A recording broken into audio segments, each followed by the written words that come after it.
Imagine करो, हम अकेले नहीं हैं। कहीं दूर एक छोटा सा प्लेनेट जहां हवा है, पानी है और शायद कोई जिंदा चीज़ भी।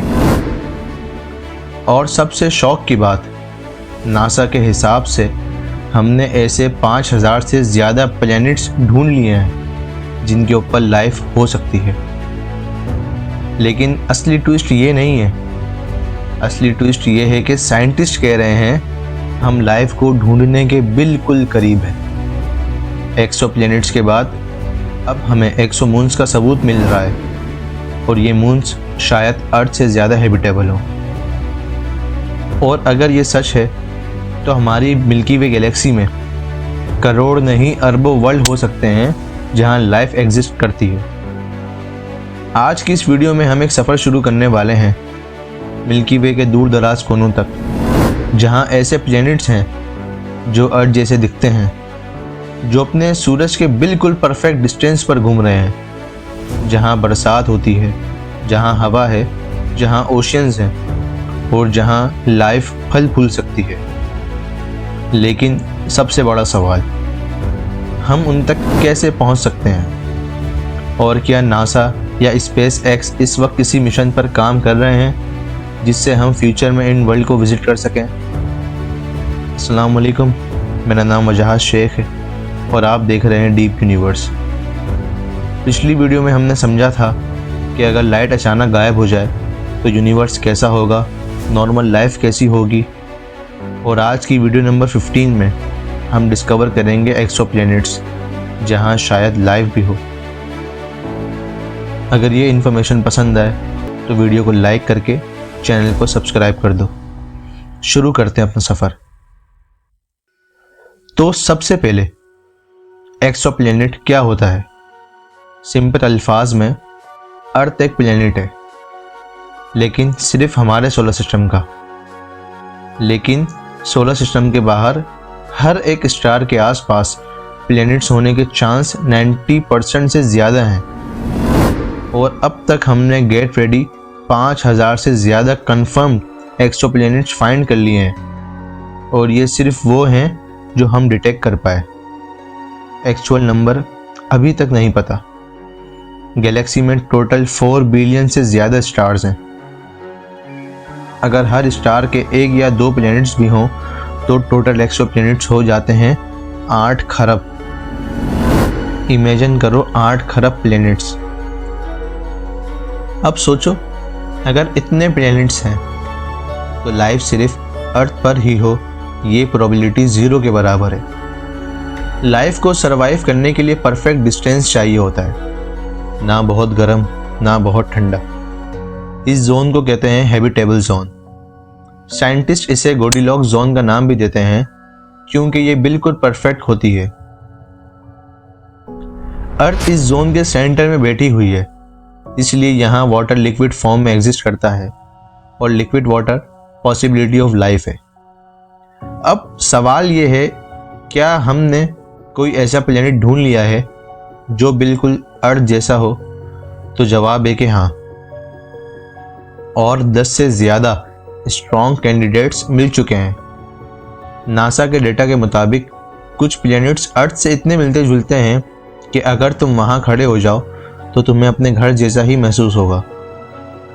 Number 1, Kepler 452b। इसे अर्थ का कज़न भी कहते हैं। ये प्लैनेट अर्थ से 60% ज़्यादा बड़ा है, लेकिन अपने स्टार से परफेक्ट डिस्टेंस पर है। टेम्परेचर ऑलमोस्ट अर्थ जैसा और पॉसिबिलिटी है क्लाउड्स की, माउंटेन्स की और ओशियंस की। नंबर 2, टेरापिस्ट 1 सिस्टम, अर्थ साइज प्लैनेट। ये तो पूरा मिनी सोलर सिस्टम है, 7 में से 3 प्लैनेट्स हैबिटेबल जोन में। इमेजिन करो एक ही स्टार के आसपास 3 अर्थ जैसी दुनिया। Number 3, Kepler 442b, most habitable candidate. Scientist का कहना है अगर कोई प्लैनेट लाइफ के लिए परफेक्ट है तो शायद वो केपलर 442b है। अब दुनिया प्लैनेट्स तक तो समझ आती है, लेकिन क्या तुम जानते हो लाइफ का असली चांस प्लैनेट्स पर नहीं, मून्स पर ज़्यादा हो सकता है। अगर एक अर्थ जैसा मून किसी जायंट प्लैनेट के आसपास हो तो उस मून पर टाइडल हीटिंग होती रहेगी, मतलब ज़मीन के अंदर से हीट आएगी, ओशियंस मेल्ट होंगे, लाइफ का एनवायरनमेंट बनेगा। Confirm exomoons Kepler 162b51। 2018 में नासा को पहला स्ट्रॉन्ग एक्सोमून का सिग्नल मिला। ये मून साइज में नेपच्यून जितना बड़ा हो सकता है। अब इमेजिन करो एक प्लेनेट जिसका मून ही एक छोटा प्लेनेट जैसा हो। Why exomoons matter? सबसे पहली बात, stable climate, constant energy, oceans likely और लॉन्ग टर्म हैबिटेबिलिटी। साइंटिस्ट मानना शुरू कर चुके हैं कि लाइफ एक्सोमून्स पर ज़्यादा आसानी से मिल सकती है। अब बात करते हैं सबसे इम्पोर्टेंट टॉपिक की, लाइफ के रियल सिग्नल्स। कुछ क्लूज मिल चुके हैं। नंबर 1, बायोमार्कर्स इन एटमॉस्फेयर। जेम्स वेब ने कुछ एक्सोप्लैनेट्स के एटमॉस्फेयर में पाया methane, carbon dioxide, water vapour. ये सब गैसेस अर्थ पर ज़्यादा इसलिए हैं क्योंकि यहाँ लाइफ एग्जिस्ट करती है। Number 2, dim light variation. कुछ प्लैनेट्स पर लाइट पैटर्न परफेक्ट है, जैसे फॉरेस्ट कार्बन एब्जॉर्ब करते हैं, इसको कहते हैं red edge effects. Number 3, radio signals. China के फास्ट टेलीस्कोप ने कुछ शार्प सिग्नल्स पिक किए थे जिन्हें टेक्नो सिग्नेचर बोला गया। अभी कंफर्म नहीं है लेकिन डेटा रियल है। अब बात करते हैं वो मिशंस जो लाइव सर्च को नेक्स्ट लेवल पर ले जाएंगे। Number 1, James Webb Space Telescope atmosphere scan करेगा प्लस लाइव गैसेस डिटेक्ट करेगा। Number 2, Habitable Worlds Observatory telescope, ये डायरेक्ट इमेज लेगा अर्थ जैसे प्लेनेट की और पहली बार हम किसी एलियन वर्ल्ड का रियल फोटो देखेंगे। नंबर 3, लोवियोर टेलीस्कोप, इसमें लाइव डिटेक्शन इंस्ट्रूमेंट हैं और इसका टारगेट है अगर कहीं भी लाइफ एग्जिस्ट करती हो तो उसे ढूंढना। नंबर 4, ESA का एरियल मिशन, ये एक्सोप्लैनेट्स की एयर, क्लाउड्स, वेदर सब डिटेक्ट करेगा। अब सोचो अगर कल हमें कंफर्म हो जाए कि हाँ कहीं और भी लाइफ एग्जिस्ट करती हो तो क्या होगा। अब कुछ सिनेरियो हैं। Scenario 1, microbial life, no panic, science bomb, Nobel prize, humans का कॉन्फिडेंस बढ़ेगा। Scenario 2, intelligent life civilisation, humanity की सबसे बड़ी डिस्कवरी, कॉन्टैक्ट प्रोटोकॉल्स, गवर्नमेंट्स का secret action, ACTI alert, entire world attention. Scenario 3, more advance life, अगर कोई civilisation हमसे million years पुरानी हुई तो वो हमें पहले ही डिटेक्ट कर चुकी होगी। अब सवाल ये है कि हम उन तक कैसे जा सकते हैं। नंबर 1 आता है वार्प ड्राइव, थियोरिटिकल है लेकिन पॉसिबल।